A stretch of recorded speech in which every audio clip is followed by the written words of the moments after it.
আসসালামু আলাইকুম ভাই ও বোনেরা, আশা করি আপনারা অনেক ভালো আছেন। বেশ কিছুদিন যাবত ধর আপনাদের কোনো ক্লাস নেওয়া হয়নি, অনেক দিন হয়ে গেল। তো চিন্তার কোনো কারণ নেই, আমি আবার ফিরে এসেছি আপনাদের মাঝে। এখন থেকে নিয়মিত ভিডিও এবং ক্লাস হবে। তো কথা না বাড়িয়ে সরাসরি ক্লাসে চলে যাই। আজকে যে টপিক নিয়ে আলোচনা করব আমরা, সেটা হচ্ছে জার্নাল। জার্নাল মানে হচ্ছে জাবেদা, অর্থাৎ হিসাবের ডেবিট এবং ক্রেডিট দুই দিকই সমানভাবে সাজানো। আমি যে আপনাদের নোটটি দিয়েছিলাম পিকচার ফাইলে, সেই নোটটি পড়লে আশা করি জার্নালের খুঁটিনাটি সব কিছু বুঝতে পারবেন।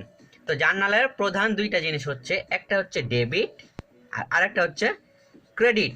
এটা সংক্ষেপে ডি আর ডট লেখা হয় ডেবিটে, এবং ক্রেডিটে সি আর ডট লেখা হয়। এটা হচ্ছে সংক্ষিপ্ত রূপ। আমরা অঙ্কে ডেবিটে ডি আর এবং ক্রেডিটে সি আর লিখব। তো চলুন প্রথমে সনাতন পদ্ধতিতে নির্ণয় করি।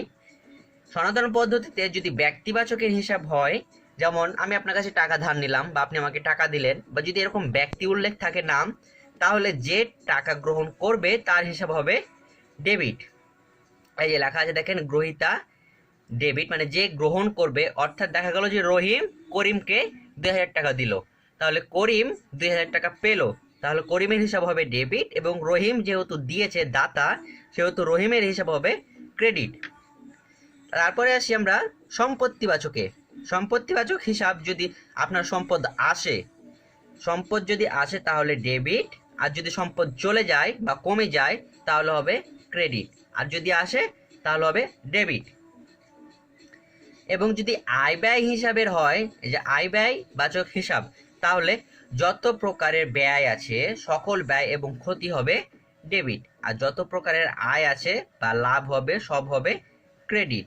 এই হচ্ছে ডেবিট ও ক্রেডিট নির্ণয়। আমি যে আপনাদের নোটটি দিয়েছি সেখানে সুন্দর করে উল্লেখ করা আছে ডেবিট এবং ক্রেডিট। তো আমরা ব্যক্তিবাচক হিসাবে যদি যে ব্যক্তি গ্রহণ করবে তার নাম হবে ডেবিট, অথবা সেই ডেবিটের অন্তর্ভুক্ত হবে। আর যে দিবে অর্থাৎ ক্রেডিট, সে হবে ক্রেডিটের অন্তর্ভুক্ত, মানে যে টাকা দিবে। আর সম্পত্তি যদি চলে আসে আপনার কাছে, যে সম্পত্তি যোগ হচ্ছে বা আসছে, তাহলে আপনার হবে ডেবিট। আর যদি সম্পত্তি মাইনাস হয়ে যায় অর্থাৎ চলে যায় আপনার কাছ থেকে, তাহলে হবে ক্রেডিট। আয় ব্যয়বাচক, আপনার যত রকমের ব্যয় হবে প্লাস ক্ষতি হবে সকল হিসাব হবে ডেবিট। আর যদি আপনার আয় হয় প্লাস লাভ হয় তাহলে হবে সেটা ক্রেডিট। এই হচ্ছে সনাতন পদ্ধতিতে গেল। এখন আমরা আধুনিক পদ্ধতি একটু জেনে নিই। এখানে আধুনিক পদ্ধতি লক্ষ্য করুন, আমি এখানে লিখেছি এ প্লাস ডি প্লাস ই, নিচে হচ্ছে ডেবিট, এবং এল সি আর হচ্ছে ক্রেডিট। এখন এ মানে হচ্ছে দেখেন, এ মানে হচ্ছে অ্যাসেটস, এই ডি মানে হচ্ছে ড্রয়িংস মানে উত্তোলন, আর ই মানে হচ্ছে এক্সপেন্স মানে খরচ বা ব্যয়সমূহ। অ্যাসেটস, উত্তোলন, ব্যয়, অর্থাৎ এডিই, এগুলো হবে যদি বৃদ্ধি পায়, এগুলো সম্পত্তি যদি বৃদ্ধি পায়, উত্তোলন যদি বৃদ্ধি পায়, ব্যয়সমূহ যদি বৃদ্ধি পায়, তাহলে হবে সেগুলো ডেবিট। আর যদি সম্পত্তি, অ্যাসেটস, ড্রয়িংস মানে উত্তোলন, এক্সপেন্স মানে ব্যয়সমূহ যদি কমে যায়, তাহলে হবে ক্রেডিট। আমি সুন্দর করে আমার নোটটিতে আমি উল্লেখ করে দিয়েছি, সেখান থেকে পড়লে আপনারা এগুলো বুঝতে পারবেন, আর অঙ্ক করার সময় অনেক ইজি হয়ে যাবে বিষয়গুলো।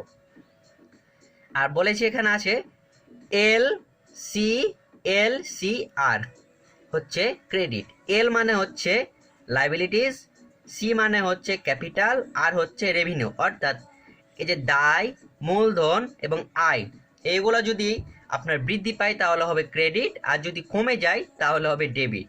মানে আপনার যদি দায় বৃদ্ধি পায় তাহলে ক্রেডিট হবে, যদি আপনার মূলধন বৃদ্ধি পায় তাহলে ডেবিট হবে, ক্রেডিট হবে। আর যদি আপনার মূলধন কমে যায় মানে চলে যাচ্ছে, তাহলে হবে ডেবিট।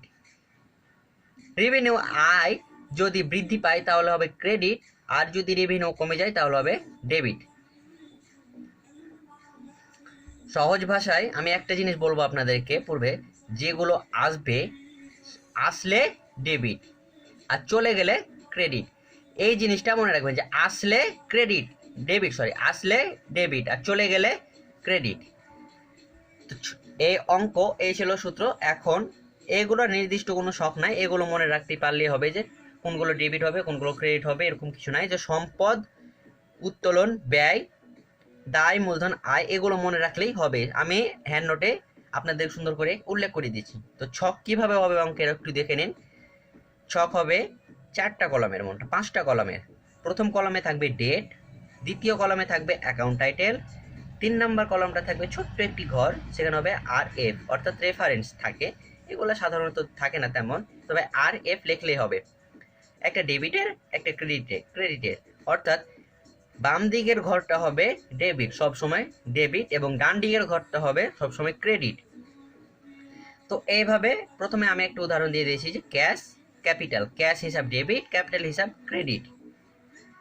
তাহলে এরকম একটি ঘর মার্জিন টেনে তারপরে আমরা অঙ্ক করতে থাকবো। তো চলুন আমরা এখন ছোট্ট একটি অঙ্ক করে নেই, এবং আগামী ক্লাসে আমরা ইম্পর্টেন্ট খুব গুরুত্বপূর্ণ 2টি অঙ্ক করব, সেই 2টি অঙ্ক পরীক্ষাতে আসার মতো। তো আজকে আমরা ছোট্ট একটি অঙ্ক নিয়ে আলোচনা করব, এবং আগামী ক্লাসে আমরা বড় 2টি অঙ্ক করব, খুব ইম্পর্টেন্ট অঙ্কগুলো। তো চলুন অঙ্কটি শুরু করা যাক। এটি বি পার্টের একটি অঙ্ক, খুব ছোট্ট অঙ্ক। এই অঙ্কগুলো 4 মার্কে আসে বি পার্টে। তো অঙ্কটি আমরা পড়ি। অঙ্কে বলা হয়েছে কি, information related to KC company is given below, মানে কেসি কোম্পানির তথ্যবলী নিম্নে দেওয়া হলো। গিভ জার্নাল এন্ট্রিজ, জাবেদা তৈরি করো। কি দেওয়া আছে, মে 5 মানে মে মাসের 5 তারিখে বলা হয়েছে merchandise purchase from Rubel company for 10,000, মানে রুবেল কোম্পানি হতে 10,000 টাকার পণ্য ক্রয় করেছে। টার্মস, শর্ত হচ্ছে 2/10 N/60 FOB শিপিং পয়েন্ট, মানে এটা হচ্ছে জাহাজ ভাড়া একটি, FOB ফ্রি অন বোর্ড এটা। তো এই জিনিসটা উল্লেখ ভালোভাবে লক্ষ্য করুন, এই যে 2/10, এই 2/10 হচ্ছে, অর্থাৎ আপনি 10,000 টাকা পণ্য ক্রয় করেছেন। আপনাকে বলা হয়েছে আপনি যদি এই 2 দিনের মধ্যে পরিশোধ করেন তাহলে আপনাকে 10% ছাড় দেওয়া হবে। সরি, 2/10, আপনি যদি এই 10 দিনের মধ্যে এই 10,000 টাকা পরিশোধ করেন তাহলে আপনাকে এই 2% আপনাকে ছাড় দেওয়া হবে, বা 2% আপনাকে বাট্টা দেওয়া হবে, বা ডিসকাউন্ট দেওয়া হবে। আর এখানে বলা হয়েছে N/16, অর্থাৎ N/16 হলো, আপনি যদি এই 10 দিনের মধ্যে পরিশোধ করেন তাহলে 2% কিন্তু ছাড় পাবেন আপনি। আর যদি 60 বা 60 দিনের 60 অথবা 3 মাসের মধ্যে পরিশোধ করেন তাহলে আপনাকে কোনো প্রকারের ছাড় দেওয়া হবে না, অর্থাৎ নেট যেটা টাকা সেই টাকাটাই লাগবে, এই যে 10,000 টাকাটাই লাগবে। এবং মে 6 তারিখে বলা হয়েছে paid Fred cost 100 on merchandise purchase from Rubel company, মানে 100 টাকা পেড করেছে। এই 10,000 থেকে 10,000 টাকা কিনে ক্রয় করেছিল মার্চেন্ডাইজ 5 তারিখে, এবং 6 তারিখে মাত্র 100 টাকা পরিশোধ করেছে রুবেল কোম্পানিকে। 100 টাকা ফ্রেড কস্ট, মানে এই যে ফ্রেড কস্ট আছে না, শিপিং পয়েন্ট এটা।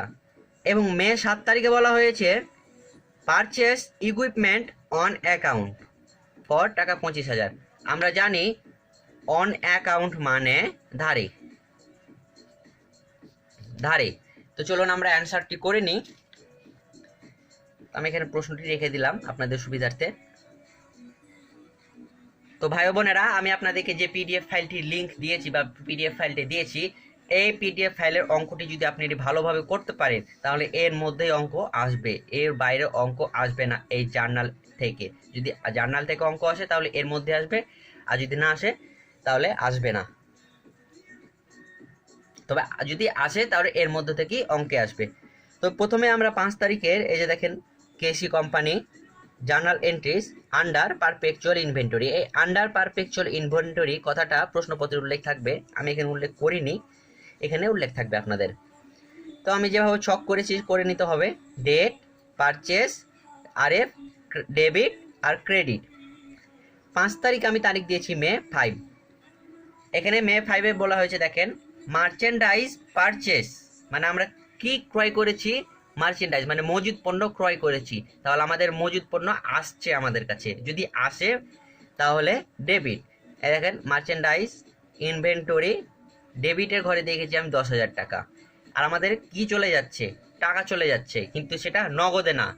নগদে থাকলে এখানে ক্যাশ কথাটা উল্লেখ থাকতো, কিন্তু যেহেতু ক্যাশ কথা উল্লেখ নাই, তার মানে আমরা ধরে নিব যে এটা বাকিতে, সরি ধারে অথবা বাকিতে ক্রয় করা হয়েছে। তো ধারে এবং বাকিতে ক্রয় করা হলে সেটা হবে অ্যাকাউন্ট পেবল, মানে আমার দায় বাড়ছে।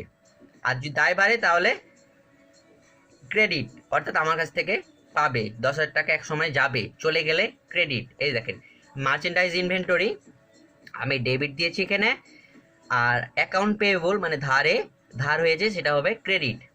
আচ্ছা 6 তারিখে বলা হয়েছে কি পেইড ফ্রেট কস্ট টাকা 100 on merchandise purchase from Rubel company.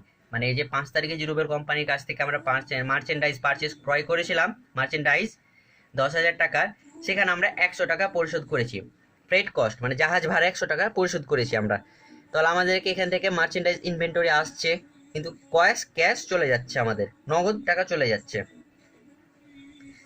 তাহলে মার্চেন্ডাইজ ইনভেন্টরি এটা আবার ডেবিট, ক্যাশ এটা হবে ক্রেডিট, মানে নগদ চলে যাচ্ছে আপনার। তাহলে এবং 7 তারিখে কি বলা হয়েছে পারচেস ইকুইপমেন্ট অন অ্যাকাউন্ট। এখানে লক্ষ্য করুন অন অ্যাকাউন্ট মানে আমরা যন্ত্রপাতি ক্রয় করেছি 25,000 টাকা ধারে, মানে আমরা ধারে 25,000 টাকা যন্ত্রপাতি ক্রয় করছি। তাহলে আমাদের কি আসছে এখানে, আমাদের আসছে ইকুইপমেন্ট আসার কারণে আমাদের ইকুইপমেন্ট হবে ডেবিট, আর আমাদের অন অ্যাকাউন্ট মানে দায় বাড়ছে, তার মানে অ্যাকাউন্ট পেবল হবে ক্রেডিট। ইকুইপমেন্ট মানে আসছে ডেবিট 25,000 টাকা, অ্যাকাউন্ট পেবল চলে যাচ্ছে, ধার হচ্ছে আমাদের 25,000 টাকা। এই ছিল অঙ্ক, এইভাবে অঙ্কগুলো করতে হবে। এবং আরেকটি জিনিস আমি আপনাদেরকে বলে রাখি, সেটি হলো আপনারা সব সময় ডেবিটের যে টাকার পরিমাণটা থাকবে বা যে আইটেমটা ডেবিট হবে সেইটা একটু এইদিকে লিখবেন, আর যেটা ক্রেডিট হবে সেইটা একটু এভাবে লিখবেন, তাহলে দেখতে সুন্দর লাগবে এবং এভাবে অঙ্কগুলো করতে হয় বা আইটেমগুলো লিখতে হয়। তো এই ছিল ছোট্ট একটি অঙ্ক বি পার্টের। এবং আমরা অঙ্ক বহির্ভূত একটি অঙ্ক দেখব, যেটা অঙ্ক আসার মতো না, কিন্তু এই অঙ্কটা করলে আপনারা অনেক কিছু জানতে পারবেন বা শিখতে পারবেন।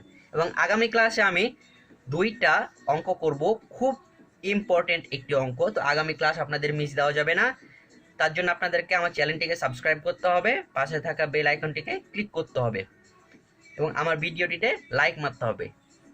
তো আমি 2টি খুব গুরুত্বপূর্ণ একটি অঙ্ক করব, একটি না 2টি অঙ্ক করব আগামীকাল ক্লাসে, আমি সেটা ভিডিও দিব আপনাদের। এই অঙ্ক 2টি খুব গুরুত্বপূর্ণ, পরীক্ষাতে আসার মতো। তো চলুন আমরা আরও একটি অঙ্ক দেখে নেই। অঙ্ক না, এটা দেখলে অনেক কিছু শিখতে পারবেন আপনারা, এই আর কি। তো চলুন শুরু করা যাক। এটা অনেক ইজি একটা অঙ্ক। তো এখানে লক্ষ্য করুন কি বলা হয়েছে, ফ্রম দ্য ফলোয়িং ট্রানজাকশন মানে নিম্নের লেনদেন ফলো করে find out the nature of account মানে লেনদেনের ধরন নির্ণয় করো, এবং also states which account should be debit and credit, এবং নির্ণয় করো কোন হিসাবটি ডেবিট হবে এবং কোন হিসাবটি ক্রেডিট হবে।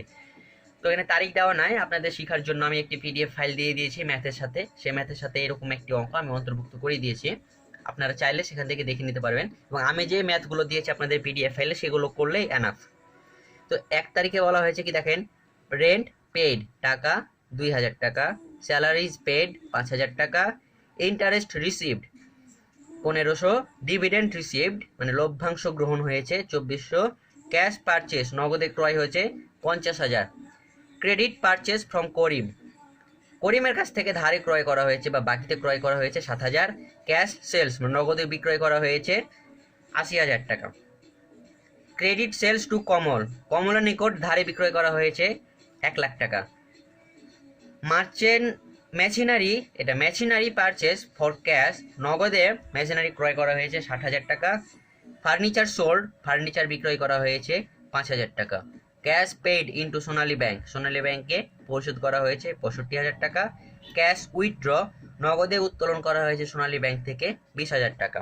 তো আমি সরাসরি অঙ্কে চলে যাই। এখানে আপনারা লক্ষ্য করুন, প্রথমে 1 তারিখে বলা হয়েছে রেন্ট পেইড টাকা 2,000, তাহলে আমাদের কি রেন্ট মানে হচ্ছে ভাড়া, আমরা ভাড়া প্রদান করেছি ক্যাশে। তাহলে আমরা এই যে দেখেন 1 নাম্বার দিয়ে রেন্ট হিসাব ডেবিট, ক্যাশ হিসাব ক্রেডিট। তারপরে 2 নাম্বার বলা আছে স্যালারিজ পেইড মানে স্যালারিজ আমরা পেইড করেছি মানে বেতন পরিশোধ করেছি কত হাজার 5,000, তাহলে স্যালারি হিসাব আমাদের আসছে, আমাদের কি চলে যাচ্ছে নগদ টাকা চলে যাচ্ছে, নগদ টাকা চলে গেলে হলে ক্যাশ চলে যাচ্ছে, তার মানে এটা হবে ক্রেডিট। এই যে স্যালারি হিসাব ডেবিট, ক্যাশ হিসাব ক্রেডিট। তারপর আবার বলছে ইন্টারেস্ট রিসিভড মানে আমরা কি গ্রহণ করেছি, আমরা ইন্টারেস্ট গ্রহণ করেছি, কিন্তু আমাদের নগদের টাকা পেয়েছে, আমরা হাতে পেয়েছি, ক্যাশ এসেছে আমার হাতে, তাহলে ক্যাশ হিসাব ডেবিট এবং কি পেয়েছি ইন্টারেস্ট হিসাব ক্রেডিট। তারপরে হিসাবে দেখেন ডিভিডেন্ড রিসিভড 2400 টাকা। তাহলে আমাদের কি আবারও আমরা ক্যাশ পেয়েছি হাতে, আমাদের ক্যাশ এসেছে নগদে, তাহলে ক্যাশ হিসাব ডেবিট, ডিভিডেন্ড হিসাব ক্রেডিট। 5 নম্বরে বলা হয়েছে ক্যাশ পারচেস, অর্থাৎ আমি একটা কোনো জিনিস ক্রয় করেছি, তাহলে পারচেস হিসাব হবে ডেবিট। আর আমাদের কি চলে যাচ্ছে এখানে দেখেন ক্যাশ, যেহেতু আমরা ক্রয় করেছি তাহলে আমাদের টাকা চলে গেছে, তাহলে আমাদের ক্যাশ হিসাব হবে ক্রেডিট, যেহেতু আমাদের টাকা চলে গেছে। তাই দেখেন পারচেস ডেবিট, ক্যাশ ক্রেডিট। তারপরে বলা হয়েছে কি ক্রেডিট পারচেস ফ্রম করিম, অর্থাৎ করিমের কাছ থেকে ধারে ক্রয় করেছি আমরা 7000 টাকা, তাহলে আমরা এখানে পারচেস দিব অথবা করিম হিসাব লিখতে পারি। করিম হিসাব ডেবিট, পার অ্যাকাউন্ট পেবল মানে আমার কাছ থেকে পাবেন, আমি ধারে ক্রয় করেছি সেটা হিসাব হবে ক্রেডিট। তারপরে 7 তারিখে বা আইটেম আছে ক্যাশ সেলস, মানে নগদে বিক্রয় করা হয়েছে।